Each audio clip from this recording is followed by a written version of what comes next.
കേരളത്തിലേക്ക് courier service വഴി ഒഴുകുന്നത് കോടിക്കണക്കിന് രൂപയുടെ മയക്കുമരുന്ന്.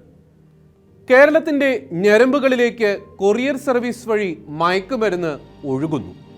സ്ത്രീകളടക്കം പലരും ഈ മയക്കുമരുന്ന് വ്യാപാര മേഖലയിൽ വീണിരിക്കുന്നു എന്നതാണ് പുറത്തുവരുന്ന പുതിയ റിപ്പോർട്ടുകൾ. മയക്കുമരുന്ന് മാഫിയ ഇവിടെ പലതരത്തിൽ വ്യാപരിക്കുന്നു.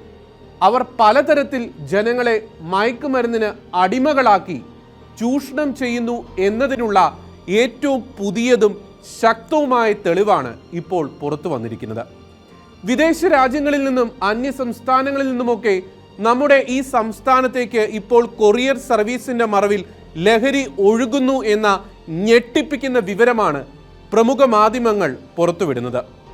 വിദേശത്ത് നിന്നും ആഭ്യന്തര കൊറിയർ സർവീസ് വഴി ഗോവ, ബംഗളൂരു, മുംബൈ തുടങ്ങിയ സ്ഥലങ്ങളിൽ നിന്നുമാണ് മയക്കുമരുന്നുകൾ കേരളത്തിലേക്ക് എത്തുന്നത്.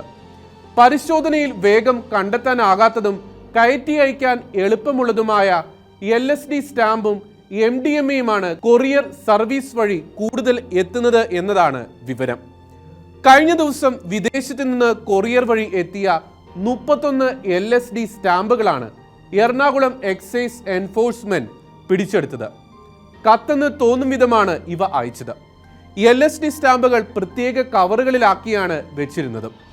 കഴിഞ്ഞ ദിവസം കൊച്ചിയിൽ വന്ന പാഴ്സലിലെ മേൽവിലാസം നോക്കി എക്സൈസ് സംഘം നടത്തിയ രഹസ്യാന്വേഷണ നീക്കമാണ് കോഴിക്കോട് നിന്ന് കൂടുതൽ അളവിൽ മയക്കുമരുന്ന് പിടിക്കാൻ സഹായിച്ചത്. കോഴിക്കോട് മാങ്കാവ് സ്വദേശി ഫസ്ലുവിന് ദോഹയിൽ നിന്നെത്തിയതായിരുന്നു പാഴ്സൽ എവിടെ എത്തിയെന്ന് ലഭിക്കേണ്ട വ്യക്തിക്ക് ട്രാക്ക് ചെയ്യാൻ സംവിധാനമുള്ളതിനാൽ രഹസ്യ നീക്കമായിരുന്നു എക്സൈസ് സംഘം നടത്തിയത്. പാഴ്സലിന്റെ ട്രാക്കിംഗ് റെക്കോർഡിൽ പാഴ്സൽ കൊച്ചിയിലെത്തിയ വിവരം മറച്ചുവെച്ചു. പകരം മുംബൈയിൽ നിന്ന് പാഴ്സൽ പുറപ്പെട്ടു എന്ന വിവരമായിരുന്നു രേഖപ്പെടുത്തിയത്. ഈ സമയം തന്നെ പാഴ്സലിൽ കുറിച്ചിട്ടുള്ള കോഴിക്കോടുള്ള മേൽവിലാസത്തിൽ അവിടുത്തെ എക്സൈസ് സംഘം പരിശോധന നടത്തി. പ്രതിയെ തേടിയിറങ്ങിയ എക്സൈസിന് ലഭിച്ചത് ഹാഷിഷോയിലും LSDയും MDMAയും കൊക്കൈനുമാണ്. ഈ രീതിയിലൊക്കെയാണ് കൊറിയറിന്റെ മറവിൽ മയക്കുമരുന്ന് വ്യാപാരം പൊടിപൊടിക്കുന്നത്. ഇതര സംസ്ഥാനങ്ങളിൽ നിന്നും വിദേശത്തു നിന്നും വരുന്ന ഇത്തരം കൊറിയർ കവറിൽ മേൽവിലാസം പലപ്പോഴും തെറ്റായിട്ടായിരിക്കും കാണിക്കുന്നത്. പാഴ്സൽ സ്വീകരിക്കേണ്ടയാൾ ഡെലിവറി ചെയ്യുന്നവരെ നേരിട്ട് സമീപിച്ച് അവ കൈക്കലാക്കും. ഇതാണ് ഇത്തരക്കാരുടെ നിലവിലെ രീതി. അടുത്തിടെ സംശയം തോന്നിയ ഒരു പാഴ്സൽ എക്സൈസ് സംഘം പരിശോധിച്ചപ്പോൾ ലഹരി കേസിൽ ജയിലിൽ കിടക്കുന്നയാളുടെ മേൽവിലാസത്തിൽ അയച്ചത് എന്നാണ് കണ്ടെത്തിയത്. ഇങ്ങനെ പോകുന്നു നമ്മുടെ നാട്ടിൽ നടക്കുന്ന കൊറിയർ ലഹരി വ്യാപാരത്തെക്കുറിച്ചുള്ള ഞെട്ടിപ്പിക്കുന്ന വെളിപ്പെടുത്തലുകൾ.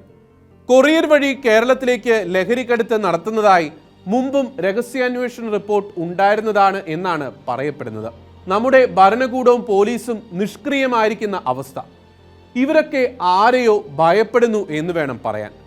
ഇന്ന് നമ്മുടെ കേരളം പല രീതിയിൽ കോടിക്കണക്കിന് മയക്കുമരുന്ന് കച്ചവടങ്ങൾക്കാണ് സാക്ഷ്യം വഹിച്ചുകൊണ്ടിരിക്കുന്നത്.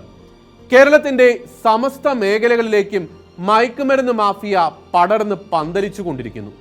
സ്കൂൾ, കോളേജ് വിദ്യാർത്ഥികളിലേക്ക് വരെ ഇപ്പോൾ ഈ മയക്കുമരുന്ന് എത്തിക്കൊണ്ടിരിക്കുന്നു. കേരളത്തിൽ നാർക്കോട്ടിക് ജിഹാദ് നടക്കുന്നു എന്ന പരാമർശം വലിയ വിവാദമായതിനെ തുടർന്നാണ് ഈ മയക്കുമരുന്നുകളുടെ വ്യാപനത്തെക്കുറിച്ച് കൂടുതൽ കാര്യങ്ങൾ പൊതുജനങ്ങൾക്ക് അറിയാൻ കഴിഞ്ഞത്. പാലാ പിതാവ് മാർ ജോസഫ് കല്ലറങ്ങാട്ട് പറഞ്ഞത് 100% ശരിയാണെന്ന് ഓരോ ദിവസവും തെളിയിച്ചു കൊണ്ടിരിക്കുന്നു. ഇതൊക്കെ നോക്കാൻ സർക്കാരിന് സമയം വേണ്ടേ? തിരക്കൊഴിഞ്ഞിട്ട് പെണ്ണ് കെട്ടാൻ സമയം കിട്ടുന്നില്ല എന്ന് പറയും പോലെ കേരളത്തിനെതിരെ പ്രതിഷേധിക്കുന്നവരെ നേരിട്ട് കഴിഞ്ഞിട്ട് എപ്പോഴാണ് ഇത്തരം കാര്യങ്ങളിൽ ശ്രദ്ധ ചെലുത്താൻ സമയം ബാക്കിയുണ്ടാവുക? കേരളത്തിലെ യുവജനങ്ങൾ മയക്കുമരുന്ന് ഉപയോഗത്തിൽ വീണ് നശിച്ചു പോയാലും വേണ്ടില്ല, കേരളയിൽ നടക്കട്ടെ. കാരണം കേരളം ഇന്ന് നേരിടുന്ന എല്ലാ പ്രശ്നങ്ങൾക്കുമുള്ള ഏക ഉത്തരം കേരളയിലാണല്ലോ.